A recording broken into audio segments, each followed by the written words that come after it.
Well,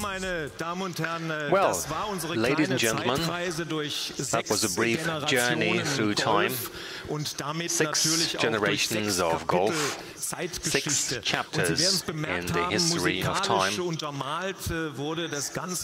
will have heard the music played by a band which we think is the perfect band for the golf because it's precise. And we're talking, of course, about Yellow, Dieter Meier and Boris Blank, and tonight they're with us.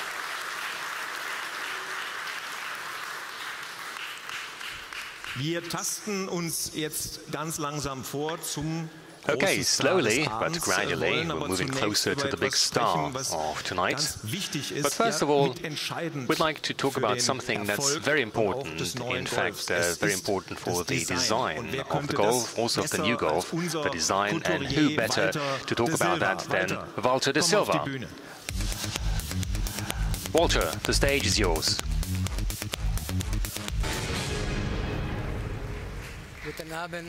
Good evening. Good evening, buonasera, signore e signori. Guten Abend, meine Damen und Herren. 2012 kommt der Golf.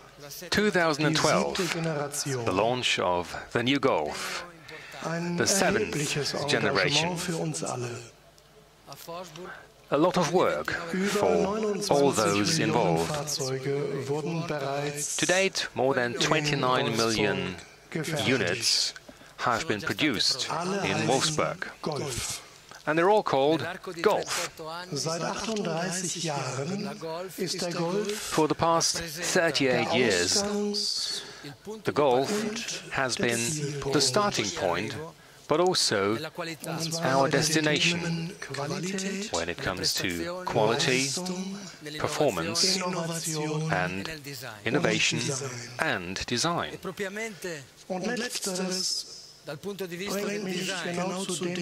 And design is exactly what I would like to talk about very briefly tonight.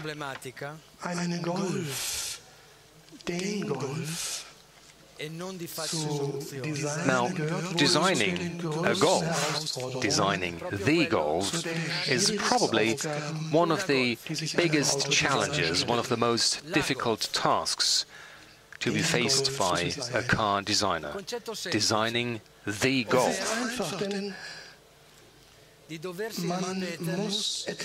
Well, actually, it's quite simple. What you have to do, you have to build on something, but you must not repeat yourself in the process. Because what makes the Golf different from other cars is that it is just a Golf. The Golf is itself. It wouldn't be logical to change a car's shape, its design, or styling details. That would turn the Golf's logic upside down. In other words, what we need is an aesthetic identity and consistent design. The design that we saw in previous Golf generations, and we just saw them on stage earlier on. Maintaining these elements is a lot more important than presenting a surprisingly new design. And so the Golf is based on a traditional design language. There are horizontal lines at the front end, as a powerful C-pillar. There are puristic, perfectly designed surfaces, precise, high-quality details in the interior and the exterior. Dank einer neuen Architektur Thanks to a new architecture and more pronounced proportions, the new Golf is slightly different, but it is still easily recognizable as Volkswagen's most important model. The Golf is like great music. You can interpret a piece in different ways, but its character remains unchanged. And a Golf will always be a Golf. It started with the Mark I Golf designed by Giugiaro Giugiaro and the Mark IV designed by Hartmut Varkus. And tonight we're presenting the new model, our model, and in the process we've always maintained continuity and fascination.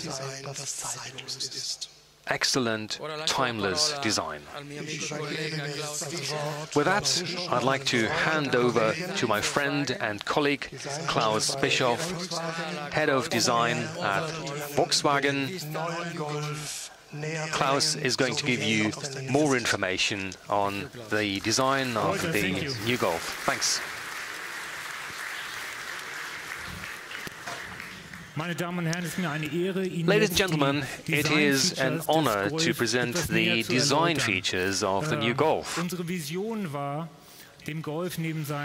We had a vision. Of course, we want to maintain the Golf with its fascinating features, but we want to make it more sporty, more dynamic, give it a better, higher quality feel. And this was possible thanks to the modular transverse system with a longer wheelbase and a wider track width.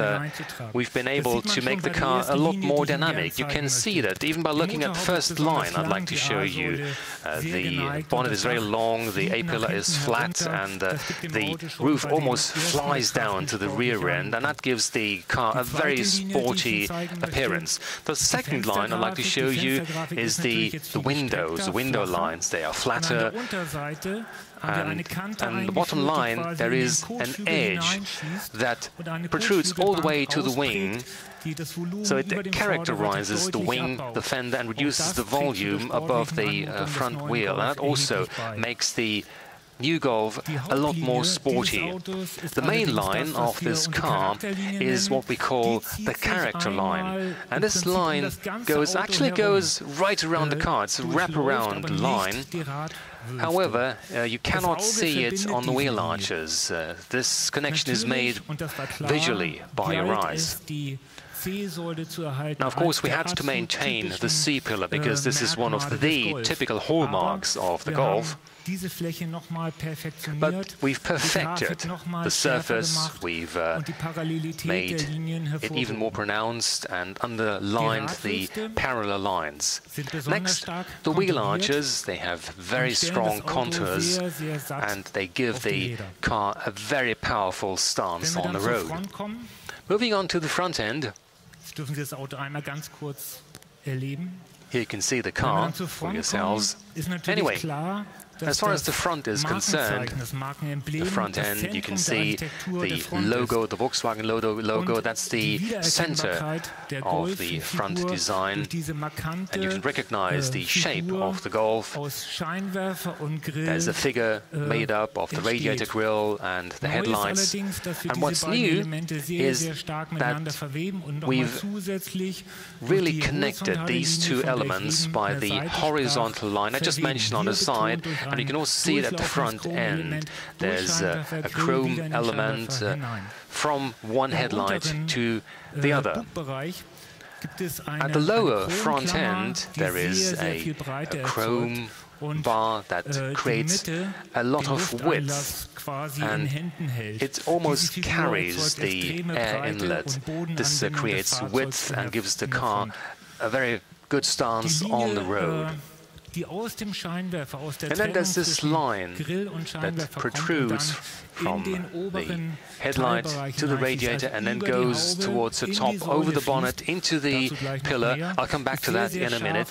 It's a very precise line, a sharp line. In principle, the front end is like a mathematical equation. It's very clear, precise, and easily and instantly recognizable. Let's take a closer look at the side of the three-door version. This is reminiscent of the Mark I Golf designed by Giorgetto Giugiaro. You can clearly see the Mark I Golf. You can also see the line shooting to the front. It almost looks like a coupe, and as I said, it's got a very powerful stance. The second line I'd like to explain with these pictures expresses the know-how of our body shop. It's Dr. Winterkorn's favorite line. It goes from the headlight over the bonnet, over the A-pillar, all the way to the rear spoiler, and then in parallel it goes back to its origin. You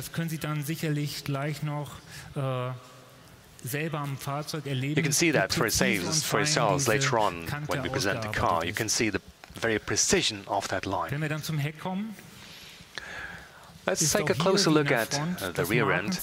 As at the front end, there's the brand logo. That's the center of the architecture. Again, you can see the wraparound line going through the rear lights. Very precise and striking line.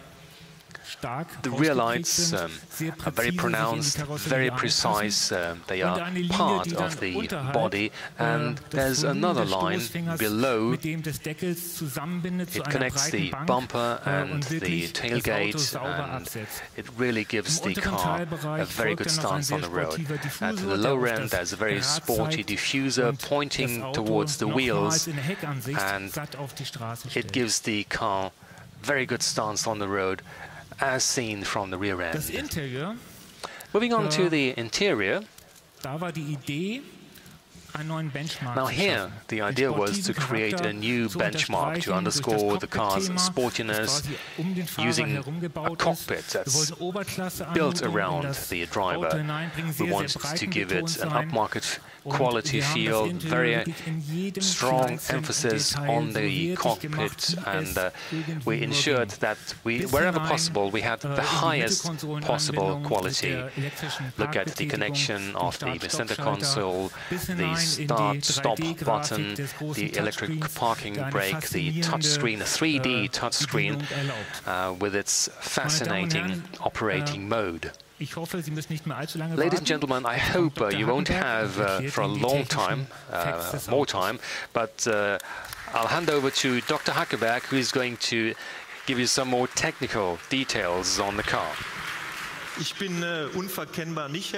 Now, as you can tell, I'm not Dr. Hackenberg, but he'll be with us in a second.